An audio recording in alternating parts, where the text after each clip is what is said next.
Are you waiting for something external to happen in your life in order to make you happy? Here's the problem I think that we face a lot of the time is we think that the achievement is the thing that will make us happy. Separate yourself out from what society expects of you. Regardless of your circumstances, you can start living now instead of waiting for that thing to happen.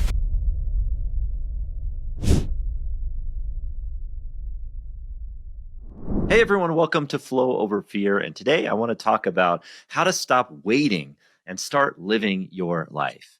Have you ever felt like you are waiting for an achievement to happen or waiting for something to happen in your life to make you happy or feel fulfilled? Maybe you're waiting for that promotion, or you're waiting for that relationship to happen, or you're waiting for some external force or something outside of your control that's down the line to happen to make you happy. We There's no judgment here, because this is something that happens to many of us, if not all of us.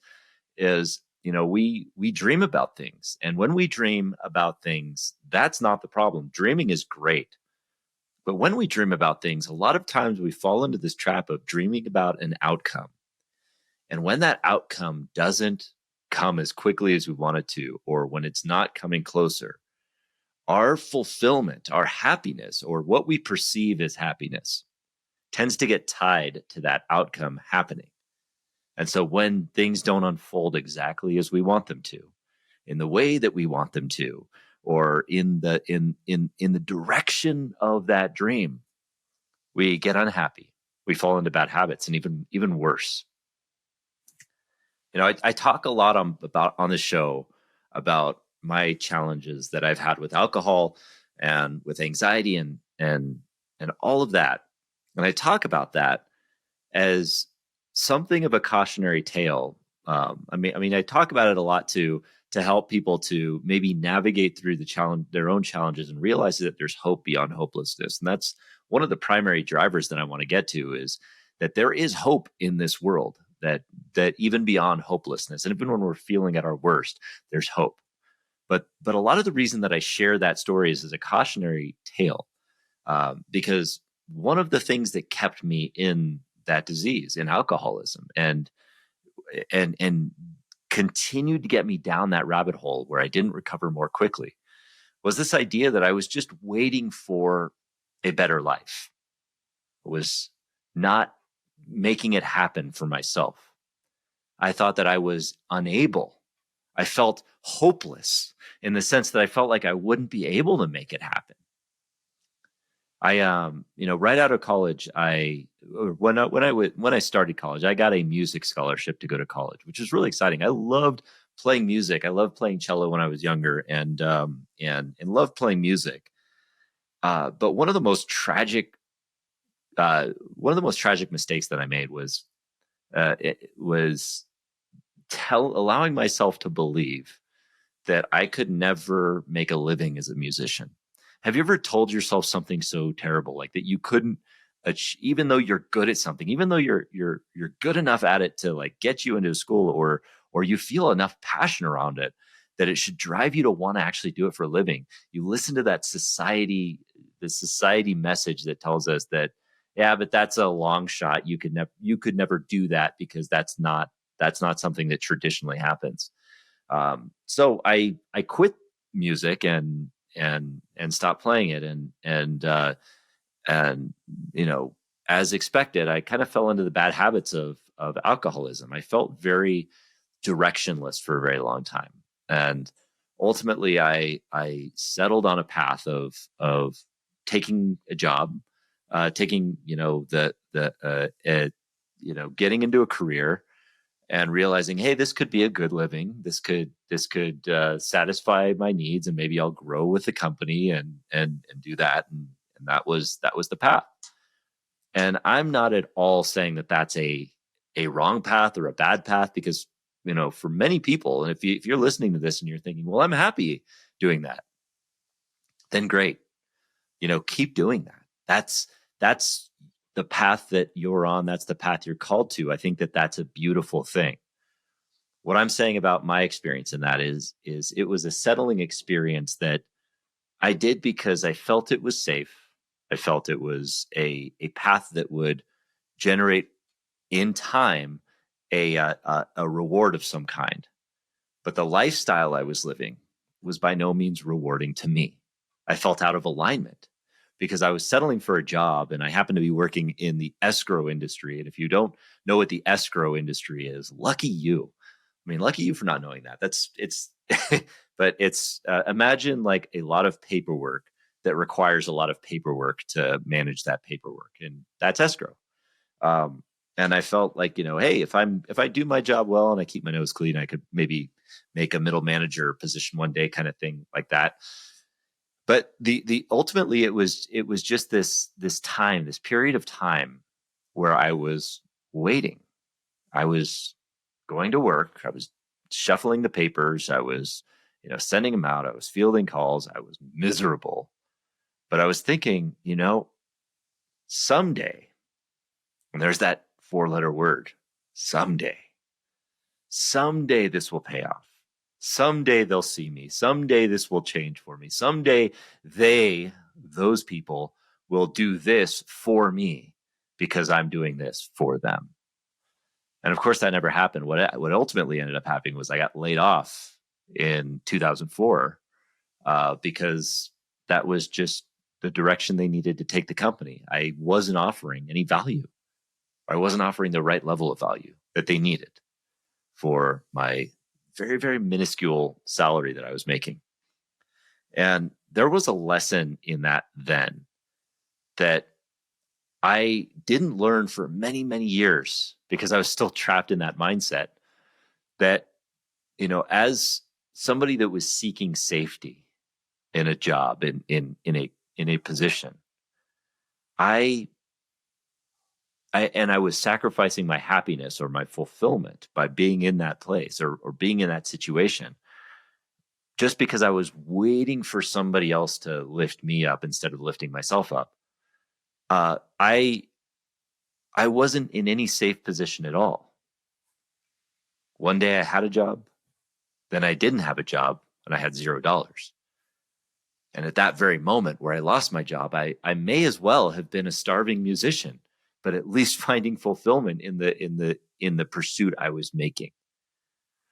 And I say that not to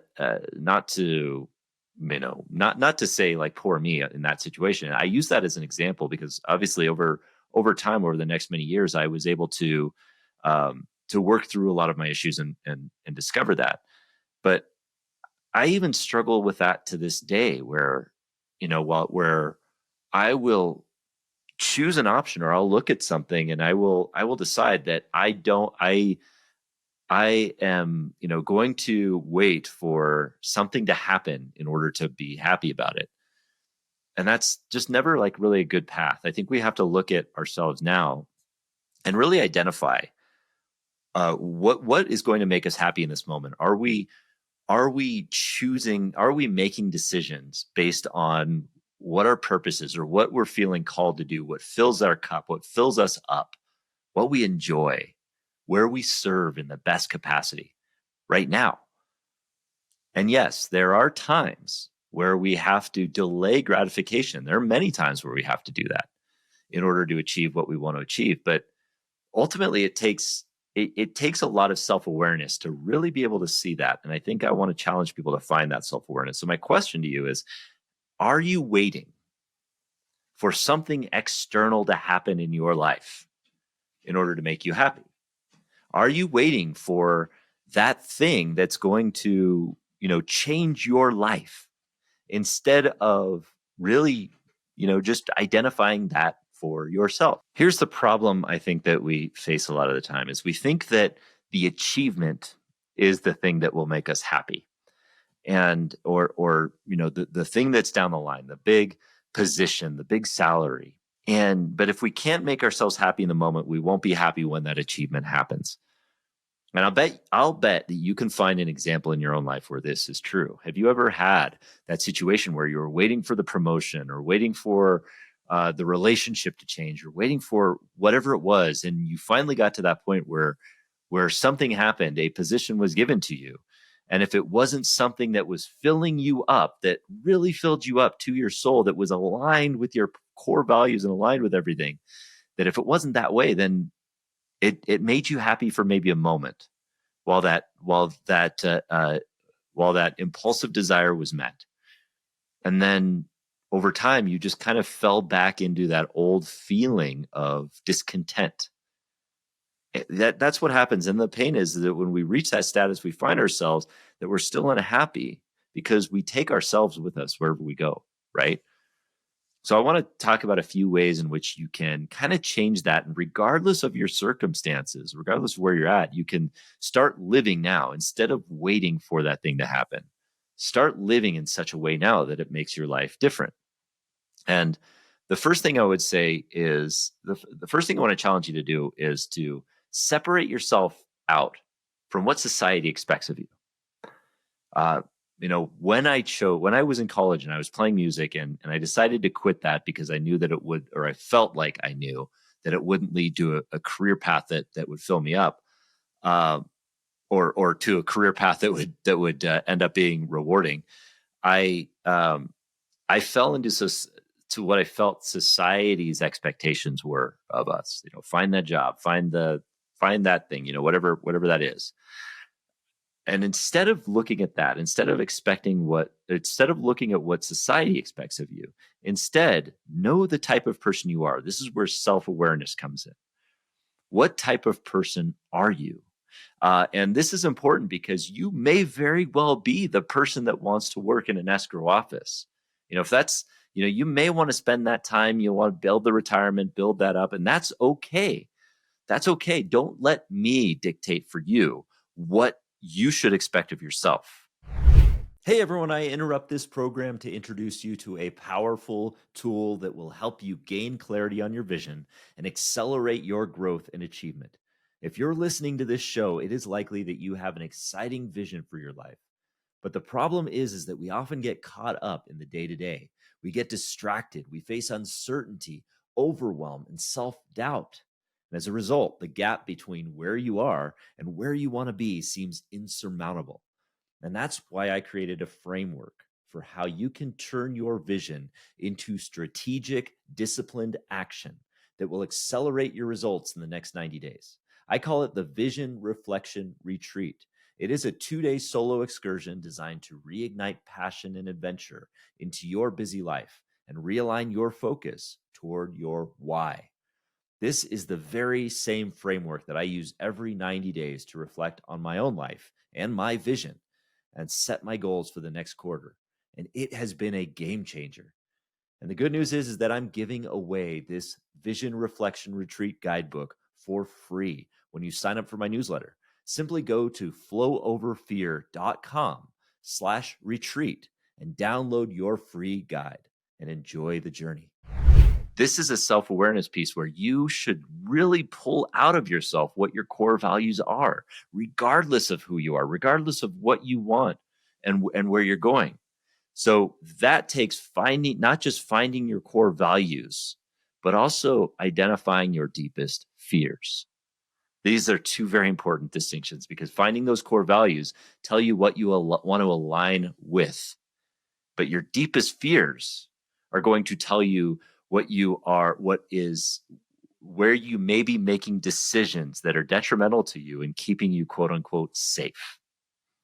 What are your deepest fears? And there's a way in which you can do this. And I've talked about this on previous episodes.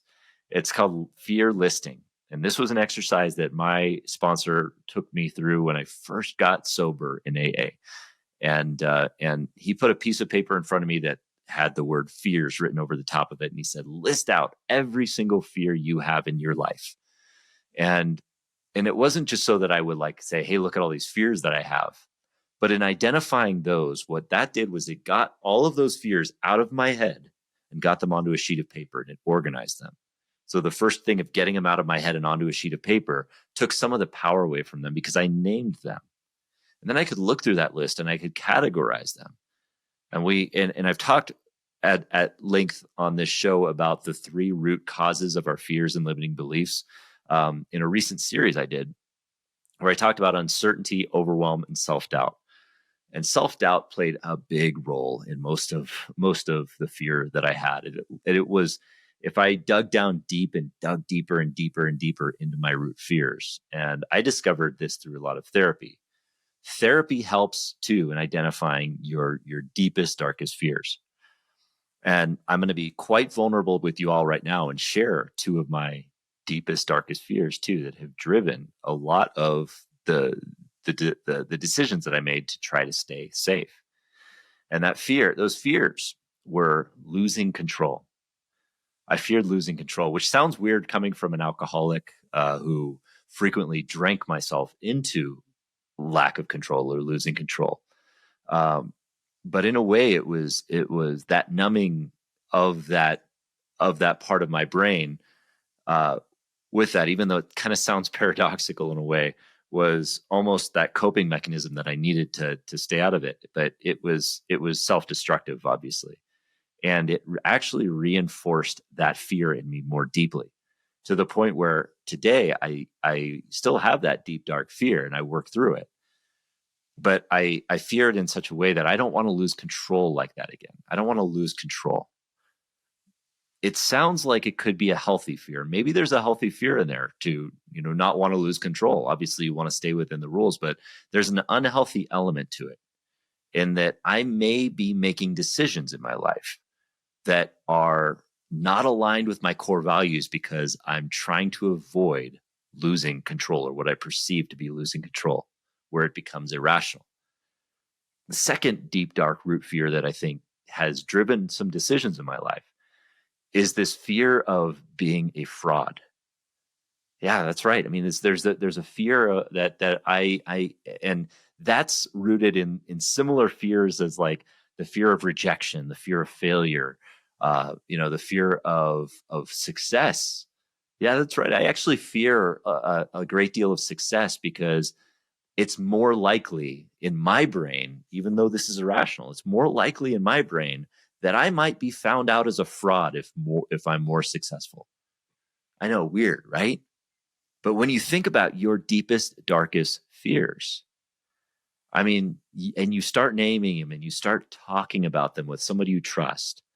And the only reason that I share these now is because I've done some deep work on them and I've gotten to the root of them, and I've been able to start to rise above them to the point where I can help other people to rise above these kinds of things. And that took a lot of therapy, but it's about sharing from your scars, not your wounds, right? But when we start talking about them out loud, be it with a trusted friend or on a podcast like I am now, you start to see the irrationality in it. You start to really see them for what they are, irrational fears. So what if people perceive me as a fraud? Why does that matter what other people think of me? Why does that matter? As long as I'm living true to my values and I'm working to grow. As long as you're working true to your values. So what does this have to do with starting to live and stop waiting? Because a lot of times we put off the things that we want because of those deep, dark root fears that we won't dig down into. And this is scary. And by its very nature, it's scary to dig into those root causes. And again, it takes deep work with somebody that has a lot of letters after their name, a lot more letters after their name than I do. I don't have any, so I can't give medical advice. But what I do want to share is that if you can dig deep into those root fears and come to terms with those, you can start to understand. You could start to understand why you're waiting and you're not starting to live your best life. Getting to the root causes of my darkest fears helped me to understand that. Naming them helped me to realize that they might be irrational. And I continue to work to this day to rise above them, to realize that those very same things, once I can unblock those fears, I can align myself more closely with my values and start living a more abundant life today. And then you can start to live into the next things that will help you to stop waiting and start living. And that is to find the things that you can find fulfillment in the journey, not just the destination. And this goes to the idea that when we look at the destination, a lot of times we do focus on the destination first. Like, what do we want to achieve? Um, and and when I got into my career, it was like, I want to be an executive in a company. And I found myself waiting around for a long time for that to happen, for that achievement to happen so that I could be happy. But what I found was that in all of that time that I was waiting, I was not fulfilled. So was I wasting time just waiting to become an executive in a company? Because I felt that's what needs to happen in order to make me happy. Well, that what happens there is you ultimately arrive to your destination, you get happy for a few moments, and then you once again find yourself back at that level, your normalized level of happiness. That's why we see billionaires and people who are at the top of companies who aren't very happy because they hit that achievement, but it didn't give them the fulfillment that they want. You have to find that regardless of where you're at. Align yourself with your values so that even if that achievement never comes, you could still find the happiness and fulfillment. That's how you find it. So what is the thing? And that takes work. It takes knowing what your values are and knowing what aligns you with your values. For me, it took when I got sober, in my early 30s, when I found Ironman triathlon. I had a big goal of qualifying for the Ironman World Championship. But here's the beautiful thing about that. Even in the time where I hadn't achieved that goal yet, I was feeling fulfilled and enjoying the journey of competing, of training, of building community, of building connection. It was life expanding. What are the things that will be life expanding for you in the journey, not just the destination? That's how you can start living right now. Then the next thing I would invite you to do is start scheduling your adventure. A lot of us put off the adventures in our lives until we're at a point in our careers where we can choose to do it, or we can afford it, or whatever it might be. But even if it's a small adventure like hiking in the woods, or what fills your cup, playing music on the weekends, whatever it might be, schedule it, put it on the schedule, the things that you enjoy, those adventure moments. When you put them on your schedule, you're more likely to do it, and make them non-negotiable. Put boundaries around them. Nothing can infringe on the things that fill you up to make you a better person, because when you can go on those adventures, and what I define as an adventure is really anything that is filling your cup, filling you up. It could be skydiving, it could be playing music, it could be reading a book, whatever puts you in that sense of adventure and joy and fulfillment. Schedule it in, because that stuff, those things give you the capacity, give you the energy to do the other work that you need to do, that might not be what you choose at this point, but actually helps you lead you down the direction of greater fulfillment. And then the final thing, and this is really important too, is know your worth.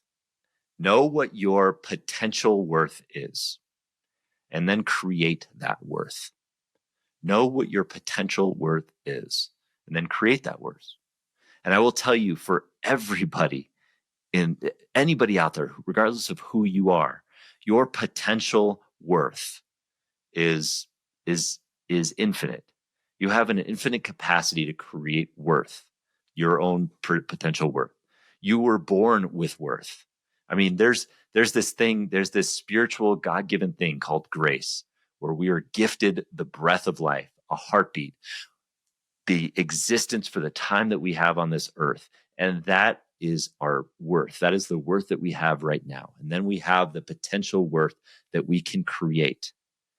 That's what you can find. Find that potential worth that you have and start creating it. That is aligned with the values that you have, and that will help you to lean more into that life that is worth living right now. Those are my simple suggestions on how to stop waiting. If you feel like you're just waiting for something to happen, and finally start living. Thanks for joining me today. We'll see you next time. Thank you so much for joining me today on Flow Over Fear. If you are liking this show, please do me a favor and hit the subscribe button. That way, you'll be first to know when I drop a new episode, including interviews or trainings or dad jokes. That's right, dad jokes. Add a little levity to your life. And if you liked this episode in particular and you think somebody can get something from it, please share it with a friend. And that way, we'll spread the message together. Thanks again for joining me today. See you next time.